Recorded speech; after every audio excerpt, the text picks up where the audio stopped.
सलाम, नमस्ते, सत श्री अकाल। मैं हूं रजा और आप देख रहे हैं रजाग्राफी की सबसे खास रिपोर्ट, अंतरराष्ट्रीय प्राइम टाइम रिपोर्ट। टाइटल जो आपने देखा उसे देखकर लग रहा होगा कि ये भारत पर बनाई गई रिपोर्ट है। नहीं, इसके अंदर पूरी दुनिया की टॉप खबरें हैं। बहुत इंपॉर्टेंट वीडियो है, ध्यान से देखिएगा और इस रिपोर्ट को शेयर कीजिएगा।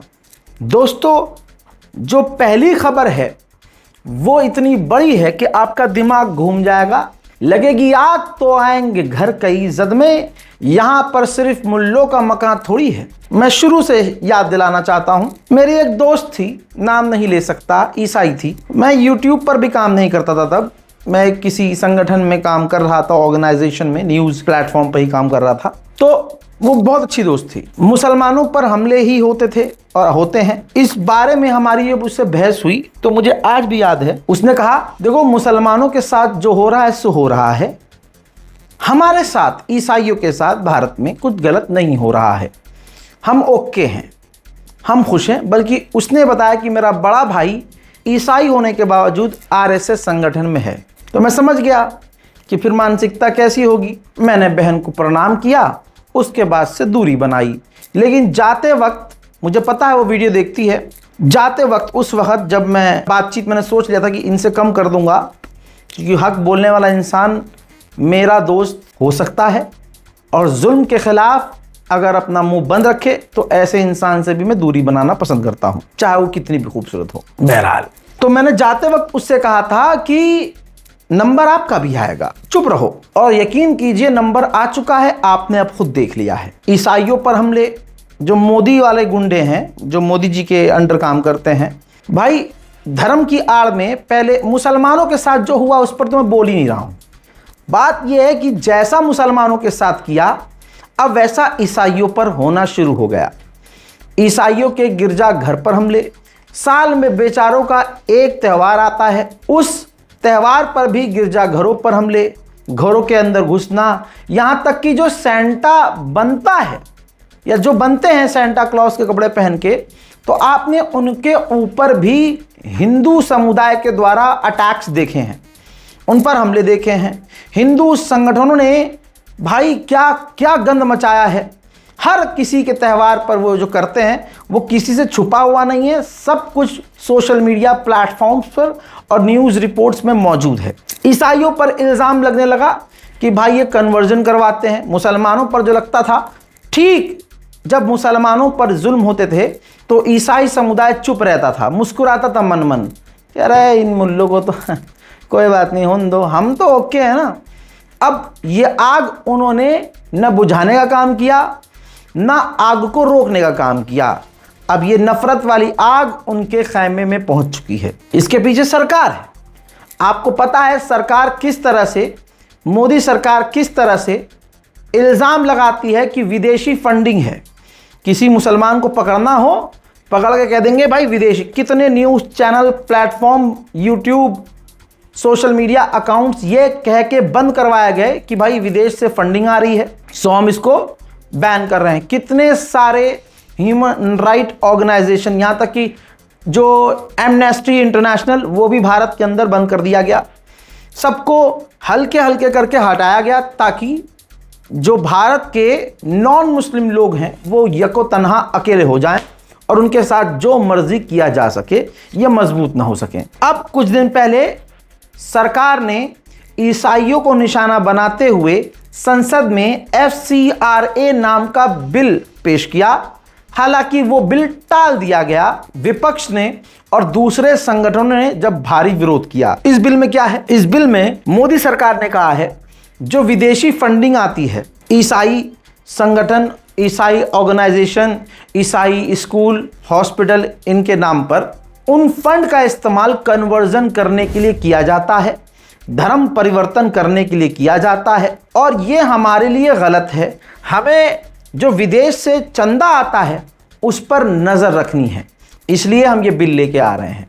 खैर, विरोध हुआ, बिल को टाल दिया गया, लेकिन अब फिर से संसद में ये बिल लाने की तैयारी है, जिस पर पूरी दुनिया, खासकर अमेरिका का जो ईसाई संगठन है, ईसाई ऑर्गेनाइजेशन है, उसने भारी विरोध जताया है और कहा है कि जैसे मुसलमानों पर जुल्म मोदी सरकार करती है, इंडियन गवर्नमेंट करती है, वैसे ही ईसाइयों पर भी करने की तैयारी में है। यहां तक कि बहुत सख्त जुमलों का इस्तेमाल करते हुए कहा कि भारत को चिंताजनक देशों में डालना चाहिए, भारत पर नजर रखनी चाहिए कि वो अल्पसंख्यकों के साथ क्या कर रहा है। बहरहाल ये भी कहा है कि जो हमारे, ऑब्वियसली हम गवाह हैं इस बात के कि भारत के अंदर बहुत सारे क्रिश्चियन स्कूल हैं जो फ्री में चल रहे हैं, भारत के अंदर बहुत सारे ईसाई अस्पताल हैं अंग्रेजों के ज़माने से, हजरात जो सेवा कर रहे हैं, काम कर रहे हैं। अब उस ईसाई संगठन का कहना यह है कि हम सरकार से कोई पैसा थोड़ी लेते हैं, हम विदेशी जो फंड आता है उसी से अपनी ऑर्गेनाइजेशन रन करते हैं। और अगर ये बिल पास होता है तो जैसे मुसलमानों के हाथ पैर काटे गए हैं, हमारे भी हाथ पैर काट दिए जाएंगे। बचे कुचे जो स्कूल ईसाइयों के चल रहे हैं, हॉस्पिटल्स चल रहे हैं, उनको चलाने में काफ़ी दिक्कत आएगी।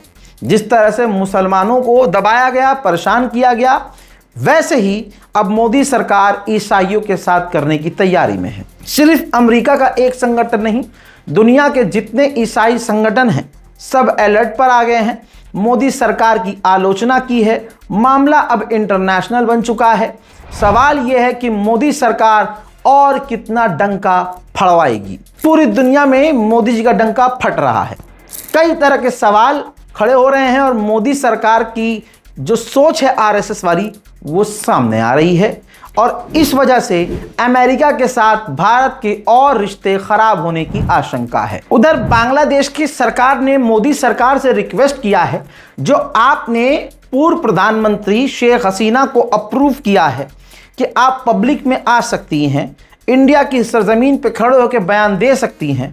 हम रिक्वेस्ट करते हैं इंडियन गवर्नमेंट से कि शेख हसीना को रोकें। हजरात, मोदी की भीड़ कितनी खतरनाक है, महिलाओं के लिए खतरनाक है, बच्चियों के लिए खतरनाक है और देश के लिए भी खतरनाक साबित हो रही है। हजरात, इस मोदी सरकार ने हमारी मजबूत फौज को एक किराए की फौज बना दिया। एक फौजी जो अपनी मुल्क की ज़मीन पर यानी भारत माँ पर कुर्बान होने के लिए अपनी पूरी ज़िंदगी भारत माँ के नाम कर देता है। मोदी सरकार ने स्कीम बदल दी और दोस्तों स्कीम वो 4 साल वाली कर दी, आपको पता है ना, अग्निवीर। बहरहाल इसके बाद मैं खुद ऐसे कई सारे सैनिकों को जानता हूं जो बेचारे परेशान हैं। बहरहाल पॉइंट ये है कि मैंने शुरू से कहा है कि गोरखा रेजिमेंट जो नेपाली लोग भारतीय फौज में शामिल होकर भारत की सेवा करते हैं, जब से ये स्कीम आई है भारत के अंदर अब नेपाल के गोरखा रेजिमेंट में नेपाली लोग शामिल नहीं हो रहे हैं। 4 साल के लिए तो आप दुबई भी नहीं जाएंगे, जाते हैं तो कम से कम 5 साल के लिए, 6 साल के लिए, फिर आते हैं फिर वापस जाते हैं। ये तो सैनिक हैं, अपनी जान हथेली पर लेके दूसरे देश के लिए लड़ने मरने को तैयार हैं और शहीद भी बहुत हुए हैं। और गोरखा रेजिमेंट एक खतरनाक, मजबूत, फुर्तीली रेजिमेंट थी हमारी। मोदी सरकार ने इस रेजिमेंट को तहस नहस कर दिया है। अब रिपोर्ट यह है कि गोरखा रेजिमेंट में कोई अब जब आ ही नहीं रहा है नेपाली, तो बर्तानिया यानी अंग्रेज खुश हैं। भाई ब्रिटेन ने ही तो भारत पर कब्जा किया था। तो आज देख लो कि आरएसएस वाली सरकार ने एक बार फिर से अंग्रेज को खुश किया है, अंग्रेजों को खुश किया है। जो अंग्रेजों से कभी नहीं लड़े, आज जब पूरा देश उनके हाथ में है तो वो अंग्रेजों को तो और खुश करने का काम करेंगे ना। द प्रिंट के अलावा दर्जनों रिपोर्ट आ गई है कि ब्रिटेन इसलिए खुश है कि गोरखा रेजिमेंट में शामिल अब नेपाल के युवा नहीं हो रहे हैं, तो बर्तानिया जल्दी जल्दी नेपाल के नेपाली युवाओं को अपनी फौज में भर्ती कर रहा है। जहां सारी दुनिया फौज इकट्ठा कर रही है, मोदी सरकार ने हमारी सेना की एक उंगली तोड़ दी है। गोरखा रेजिमेंट कमजोर पड़ चुकी है। वहीं मेरे दोस्तों, हमारे मुल्क को पता नहीं किसकी पनौती लग गई है। भाई नेपाल तक हमें आंखें दिखा रहा है। लो, हिंदी रिपोर्ट इसलिए दिखा रहा हूं ताकि गणचट्टे ये ना कहें कि यार ये तो झूठी खबर है। देख लो, तुम्हारे बाप के अखबार में ही लिखा है कि नेपाल और भारत संबंधों पर फिर तनाव हो गया है। नेपालियों ने भारतीय जवानों पर बांध तोड़ने का आरोप लगाया है। सीमा पर तनाव बढ़ गया है। नेपाल ने कहा है कि नवलपरासी वेस्ट में भारतीय जवानों ने उनके इलाके में घुसकर एक अस्थायी बांध तोड़ दिया है। यह बांध नारायणी नदी के पानी को बस्तियों में घुसने से रोकने के लिए बनाया गया था। यानी शॉर्ट में यह है कि नेपाल और भारत के साथ भी यानी बॉर्डर पर तनाव हो रहा है। पाकिस्तान से रहता ही है।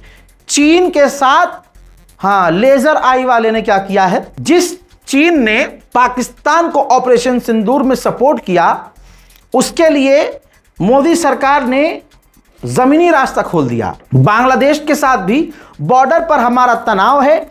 कल रिपोर्ट में मैंने बताया था कि बांग्लादेश भी अपने सटे हुए भारत से सटे हुए बॉर्डर पर चीनी फाइटर जेट और तुर्किश ड्रोन तैनात करने की तैयारी में है। हमारा दोस्त पता है कौन है? वो तालिबान जिसको सर पर हाथ फेरकर मरिंडा आतंकी कहा करता था, और आज आप देख लीजिए वही हमारे दोस्त हैं। राजधानी दिल्ली में अफगानिस्तान का तालिबान का दूतावास खुला हुआ है। तालिबानी भारत की छाती पर चढ़कर नई दिल्ली में बैठा है किसी की औकात कुछ बोल जाए। जंग के बीच ईरान के लिए भारत ने अपना नया राजदूत घोषित कर दिया है। जी हाँ, जिस हिसाब से ईरान से खुन्नस दिखाई जाती है तो भाई सारे रिश्ते तोड़ लेते हैं। लेकिन कहने का मतलब यह है कि अभी भी भारत ईरान से जुड़ा हुआ है। हज़रात, भारत की रॉ कर तो खतरनाक काम रही है। जहां पाकिस्तान की बात आए, भारत 1 इंच भी नहीं झुकता। कबूल किया है खुद पाकिस्तान के टॉप आतंकवादी संगठन के आतंकी ने कि पाकिस्तान के पेशावर से लेकर बॉर्डर तक भारतीय एजेंट्स ने हमारे 30 लोगों को मारा है। ये खुद आकर उसने बोला है। ये लश्कर तैयबा का आतंकी खुद कह रहा है कि भारतीय एजेंट्स ने 30 लोग मार दिए, पेशावर से रावलपिंडी तक हमले किए, पीओके में भी चैन से नहीं रहने दिया। जबकि पीओके के अंदर खुद पाकिस्तान की आवाम, पाकिस्तानी जो कश्मीरी हैं, वो अपनी सरकार से परेशान हैं।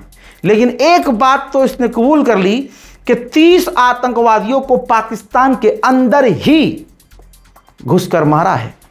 सुनिए इस आतंकी का कबूलनामा। वो तौहीद का लंबरदार था। इस जुर्म के अंदर हिंदुस्तान की खुफिया एजेंसीज ने उसको यहाँ आजाद कश्मीर के अंदर भी अमन और चैन से नहीं रहने दिया। अपने जर खरीद एजेंटों के जरिए से उसको यहाँ पर शहीद किया गया। ये पहला वाकया नहीं है। गुज़श्ता 3-4 सालों के अंदर 30 से ज्यादा वाकयात हो चुके हैं कि हमारे भाइयों को शहीद किया गया। किसी को पेशावर में, किसी को कराची में, किसी को पिंडी में, किसी को रावलाकोट में, किसी को मुजफ्फराबाद में। मेरे दोस्तों, ये तो कह दिया हमें, लेकिन आतंकवादियों को जत्ता जहां पर हो वहां कभी शांति आ सकती है क्या? बलोच पाकिस्तानी तो होते हैं। तो बलोच लोगों ने एक्सेप्ट किया है, खुलासा किया है कि हमने पिछले कुछ ही महीने में पाकिस्तान के 97 फौजियों को कत्ल किया है। अब क्या भावना हम पे इल्जाम लगा देगा इंडिया कर रहा है? ये तुम्हारे यहां खुद शांति नहीं है, आवाम परेशान है, तुम आम लोगों को मारते हो। आसिम चुदीर की फौज अपनों पर जुल्म करती है। सामने से जब हथियार उठाया जाता है तो फिर ये कहते हैं कि देखो वो तो आतंकवादी थे। हक मारोगे तो तुम भी मारे जाओगे। उधर बलोचिस्तान पाकिस्तान क्लेम करता है वो हमारा है। बलोच अपनी आज़ादी की लड़ाई लड़ रहे हैं। पीओके के लोग कह रहे हैं हमें आज़ाद होना है, हम पाकिस्तान का हिस्सा नहीं है। अब बलोच के इलाके में रहने वाले लीडर्स ने कहा है कि हम 11 अगस्त को आज़ाद हुए हैं, लिहाजा पूरी दुनिया हमें मान्यता दे। बलोचिस्तान यानी बलोच के लोग पाकिस्तान के नहीं हैं, हमारा देश अलग है। हजरत मोहतरम, पाकिस्तान में डेमोक्रेसी का डी भी नहीं है। हाँ, जब दूसरों की बात आए तो कोई बात नहीं है, खूब बुराई करो मोदी की, मोदी सरकार की, बड़ा मजा आता है उन्हें। लेकिन जैसे ही उनके घर में कुछ चीज गलत हो रही होती है और कोई बोल जाए तो साले इंटरनेट बंद कर देते हैं, अपनी औरतों और बच्चियों को, बुजुर्गों को गोली मार देते हैं। इलाके में बिजली काट देते हैं और वो जो पाकिस्तान की फौज है अपने टेरर मोड में आ जाती है और सिर्फ नरसंहार करती है। पूरी दुनिया खामोश थी। मैं बार बार पूरी दुनिया से रिक्वेस्ट कर रहा था, इंटरनेशनल मीडिया से कांटेक्ट करने की हम लोग कोशिश कर रहे थे, वहां तक बात पहुंचा रहे थे कि आप कवर कीजिए। अल जजीरा ने सुन लिया। अल जजीरा ने पीओके में हो रहे आतंकी घटनाओं को कवर किया जिसमें पाकिस्तान की फौज नंगी हो गई, जिसके बाद पाकिस्तान बौखला गया और अल जजीरा जो अरब का सबसे मिडिल ईस्ट का सबसे बड़ा चैनल है उसको पाकिस्तान के अंदर बैन कर दिया। हजरात मोहतरम, डेमोक्रेसी से याद आया कि पाकिस्तान के अंदर हाल इतना बुरा है। पहले पाकिस्तान की कौम रो रही थी कि कोई बोल नहीं रहा है, समर्थन में नहीं आ रहा है, पीओके में जो हो रहा है कोई हमारे लिए बोल नहीं रहा है। पाकिस्तान के एक्टर ताबिश हाशमी बोले। जैसे ही बोले तो पाकिस्तान की भड़वागिरी खाने वाली सरकार ने ताबिश हाशमी की 2 रियलिटी शो जो टॉप चल रहे थे, एक हंसना मना है और दूसरा टू बी ऑनेस्ट, दोनों शो को पाकिस्तान की हिजड़ी सरकार ने बैन कर दिया है। हजरात, अफगानिस्तान, लगभग अफगानिस्तान के तमाम इलाकों में बाढ़ आई है।